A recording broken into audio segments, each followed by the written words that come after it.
Hi, I'm Gary Heinlein from Coach Player from Payson, Arizona, and here to do a beginner's clinic today.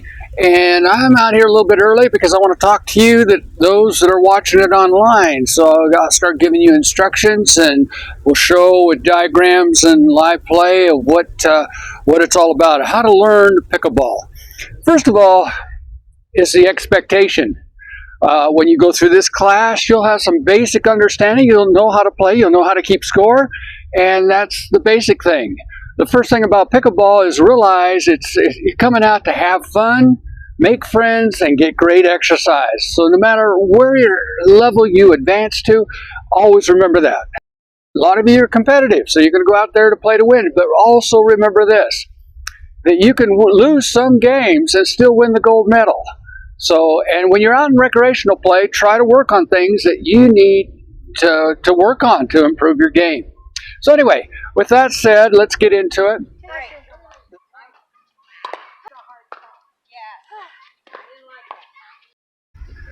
Talk about safety is that you need to be careful. Don't run into each other here on the court. When you're out on the court, don't run into each other. Don't go diving for balls. We've had people hurt because they are competitive and they start to try to dive for balls and they end up getting hurt. We don't want that. Okay, so be careful of that. Also, a very important thing is when you're at on the court, there's a shot that's called a lob that's lobbed over your head. Okay, when you do, don't start backing up. Okay, don't back up with your feet. What you want to do is you want to turn and start running back and watching the ball as you're running back. That way, if you start running back like that, if you fall, you have nothing to catch you. And you're going to hurt your back, you're going to hurt your head if you hit your head. Okay, but if you turn, now your hands are forward and you'll be able to catch yourself if you do fall. So always keep that in mind. Practice that a little bit. And practice that turning and running. If it's on the one side of it, you turn and run that way. If it's on the other side, you turn and run the other way. Okay, so that's the safety things to look out for.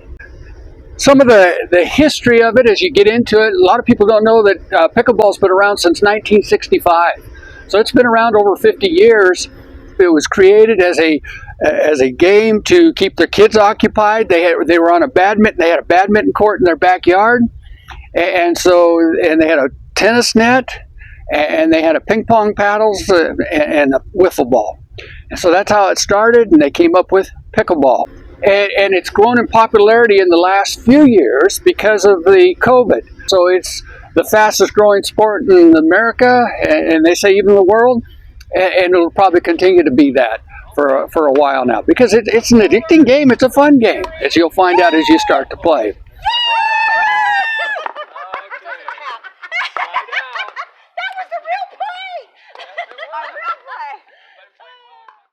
So now, describing the court, like I said, it's a badminton-sized court, but they've added a few things in, as you'll see in these diagrams I'm going to show you. They've got a kitchen line. The kitchen is a nickname for what's called the no volley zone, NVZ. And you'll hear it called no volley zone sometimes, or NVC, but most of the time you're going to hear the name kitchen. Where that term came from, the kitchen, nobody knows, but that's what everybody calls it. You hear, don't go in the kitchen, because the no volley zone is that you cannot volley a ball out of the air. A volley means hitting a ball out of the air before it bounces. You can step into the kitchen anytime, you just cannot hit a ball until it bounces. So remember, you can move into the kitchen, just wait for the ball to bounce, and then you can hit it. And then what you want to do is you want to step back out of the kitchen. You want to get beyond the kitchen line, reestablish both feet down, because if that ball hits you or you hit the ball again coming to you, then that's a fault. Okay, so we've got the kitchen area, the no volley zone area. Okay, we've got a center line, the kitchen line, and then the center line, and then the outside lines. That makes up the service boxes. And so you have a service box, and you got two service boxes on each side of the court. Now we have the center line here, which really doesn't mean anything after the serve, because I've seen people they'll stay in their service box or their area in that square, and the ball hit between them, and they'll say, "Whoa, that was over on your side." Oh, you came over to my side, right in the middle, and that's why it's very important or very good if you hit the ball into the middle, because that's what's called confusion alley. So anyway, that's the court. The net is like a tennis net, except it's 36 inches out on the outside. It's 34 inches in the middle here. So that's why it's good to hit the middle too, because the net's 2 inches lower. And you're going to find out that hitting to the middle is a good shot to hit. One of the things, I'll just throw this out now, to cover the middle, if a ball's hit between you and your partner, the person in the forehand usually will take it. Will take the middle because they have the better shot. Let's go on to the rules. The rules are really pretty simple. There's a lot of rules. You'll learn them as you go, but the simplest rules is don't hit the ball into the net. They say respect the net. Always hit over, because once you hit into it, that's a fault. You lose the serve, or you lose the point, whatever. So don't hit the ball in the net. You get one bounce. The ball comes over and it bounces. If you don't get it before it bounces again, that's a fault. And don't hit the ball out of bounds. Keep the ball in bounds. That's the most important things. Now, it's very important you realize if a ball hits any of the center line or the outside lines, it's considered in. As long as it touches any part of that line, you have to actually see the ball out, some color, they say, between the ball and that line, and for a ball to be out. If it touches any part of the line, it's considered in. Now, on a serve is served into the service box, cross court, which means diagonal.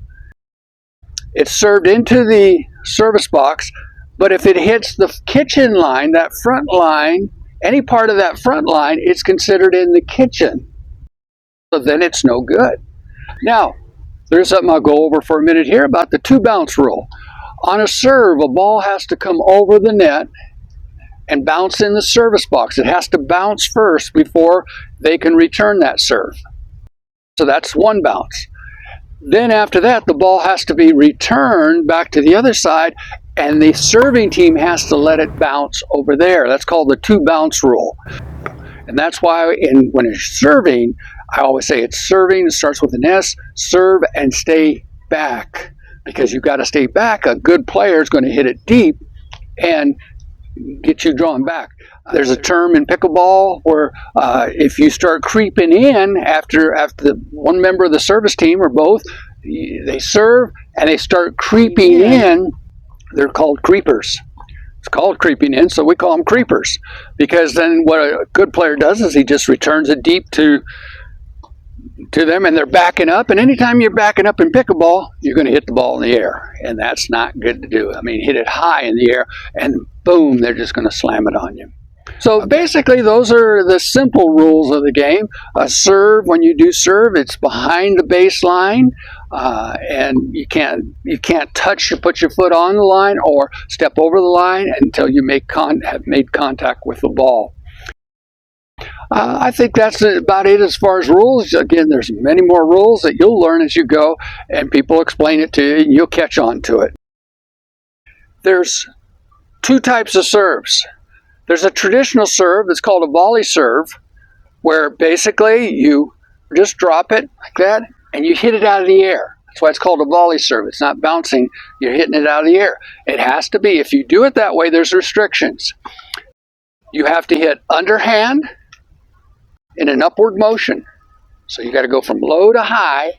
You cannot be up here. If that paddle gets above your wrist, that's a fault. That's a illegal serve. It has to be down here. There. Okay. And you have to strike the ball below your waist. Basically, technically, it's below your belly button. Okay. Diagonal, got to get it into the service box. Okay, that's the first type of serve, and it takes practice. If you need to start from the kitchen line just to practice getting the ball into the service box, do that, and then move back to the baseline. Remember, your feet have to be behind the baseline, and you cannot put your foot on the line or step over the line before you make contact. You have to make contact. Once you do, then you can have a foot can end up stepping on the line. So the other type of serve is called a drop serve. It's not a bounce serve because you can't bounce it. You can't throw it down. You can't throw it up in the air to let it bounce. You have to drop it. You just let it drop. And most people just drop it from here. Some people will drop it from here, maybe gives them another inch or two. A drop serve is you just drop it and then hit it. You can have your paddle way up here. You can hit it anyway. There's no restriction on a drop serve. I like to recommend a drop serve to beginners because it's easier. You just see the ball right out in front of you. You hit it. But if you do good on a volley, that's fine. And there's some good players that still they've dropped the ball and serve that way. So it's whatever's comfortable for you. So try them both. See what works for you. Okay. Going on. Positioning on the court, when you're the service team, both players are going to be back. So you serve and you stay back behind the baseline, and both players are back. If you haven't questioned where you're supposed to be, follow the ball, I call it. If your partner has the ball, that means they're ready to serve. You need to be back there with them. And again, I repeat, the servers stay back because the ball has to bounce back on their side before they can hit it. And if they come creeping in, then the ball, they're going to end up hitting the ball out of the air, and that's a fault. So we have service team, they stay back. Whoever's receiving serve will be back. But the other one not receiving serve will come forward to the kitchen line right away. The reason for that, they're not going to touch the ball until the serve is already bounced on their side, and then it returns back. So they're not going to touch the ball, so they can be up at the kitchen line. The server needs to be back because the ball has to bounce into the service box before they can hit it. So the server, the person receiving serve, has to be back. And it should be behind the baseline. You don't have to be, but it's good to be because a good player is going to put it right to the baseline. They're going to try to hit it as deep as they can. Okay, so servers stay back. The one receiving serve is back, and the one that isn't receiving serve, he is forward. He or she is forward. Once serve has come to the person back, and they've let it bounce, and now they've hit it back to anywhere on the court, their job is to get to the kitchen line. So I call it receive, which is an R, receive and run. They're going to run and join their partner at the line. Servers are going to stay back because they have to let the ball bounce. A receiver is going to, once the ball's bounced for them, they're going to get to the kitchen line. So receive and run, serve and stay back. So that's the positioning of the players. Now, in pickleball, one of the biggest benefits is one, serving deep and returning deep so you can keep your opponents back. The biggest key to pickleball is this, is trying to get to the kitchen line because you have the greatest advantage of being here at the kitchen line because you have better shots, better angles. You can take a volley out of the air and put it away. Where when you're further back, the shots are harder. You got to be more accurate. You give your opponents more time. So I call it, when you get to the kitchen line, I call it getting scary. When you're standing at the kitchen line, why? Because your opponents have to think, okay, well, they're at the kitchen line now. What do I do? It makes them think. In the pros, they call it getting large.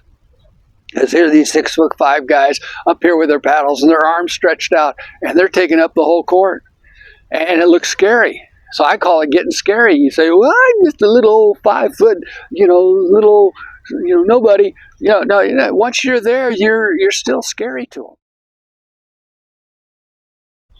When a server serves, he will announce his score. Starts out 0-0, and he'll say what server he is. Now, this is the only catch, and you replay this video and listen to it, and finally you get the hang of it, but it's very easy as this. Whoever starts the game, the first servers of the game, the reason the first servers of the game only get one person gets to serve that first time is because they have the advantage of scoring points first. Now, after that first serve, then from then on out, both partners get to serve on both sides. So whoever's on the right side starts out, and let's say the score is 0-0, so they will announce it 0-0, and you're the first server. You will serve. You'll start the rally. If you win that rally, a rally means a series hitting back and forth, hitting the ball back and forth until either a fault's created or somebody puts the ball away, which a put away means a winner. Then what you're going to do is you're going to switch sides. Okay, you're going to go over to the other side. Okay, you get a point, you switch places, so now you're over on the left side here. And your score now is 1-0. You're still the first server because you haven't lost your serve. So now you serve and you play and you get another point. So what do? You switch because now you have 2 points and you're even, so you're over here on the even side. And you call the score. 2-0. You're still the first server because you haven't lost your serve. So you serve, rally out, but you lose the rally. So that means you lost your serve. So now what happens? You stay where you're at because you didn't get a point.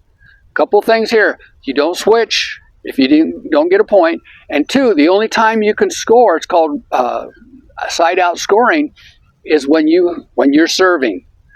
When you have the ball and you're serving, that's the only time you can score points. That's traditional scoring. So you stay where you're at and the ball goes to your partner right where they're at, and it's their serve. So your partner over here on the left side will call the score 2-0-2, meaning they're the second server. You're either going to be a first server or a second server. That's all you can be. There's no other. He serves cross course diagonal. Rally goes, and you scored a point. What did they do? They switched because they scored a point.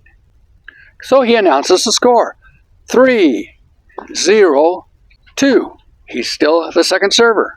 He serves, and guess what? He lost the serve, so second server is lost. First serve's already served, second server's already served, so that's called side out. The ball goes from their side over to the other side.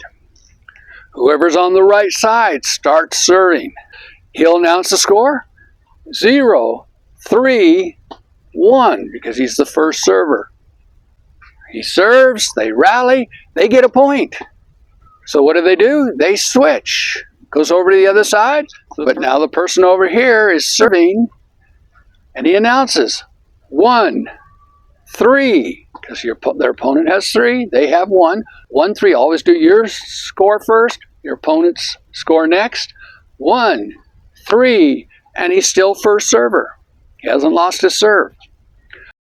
So he serves, they rally back and forth, and they won the point. So what do? They switch back now. So he switches over, they have 2 points. And he calls out the score. 2-3-1, because he's still the first server. You rally, play, but they lost. So what do? He lost his serve. They lost their serve. Okay. So what does he do? He hands the ball to his partner. They do not switch because they didn't get a point. Hands the ball to the partner, and the partner calls the score. Says 2-3-2, because he's the second server. First server already served. He's the second server. He rallies. They rally back and forth, and they lost that. So both of them lost their serve. So it's side out. The ball goes back to this side, to the opponents. And there now, the opponent, whoever's on the right side, starts. And he announces the score. 3-2-1, because he's the first server. On the right side, they just got the ball back. He's the first server. He's going to serve until he loses that serve. And every time they get a point, they're going to switch back and forth until they lose a serve. Once they lose a serve, they stay right where they're at. Ball goes to his partner. That's the second serve. They serve until they lose that serve. Once they lose that serve, then they side out, it goes to the other team. And that's how it goes. So once you get the hang of that, it's pretty simple once you get the hang of it.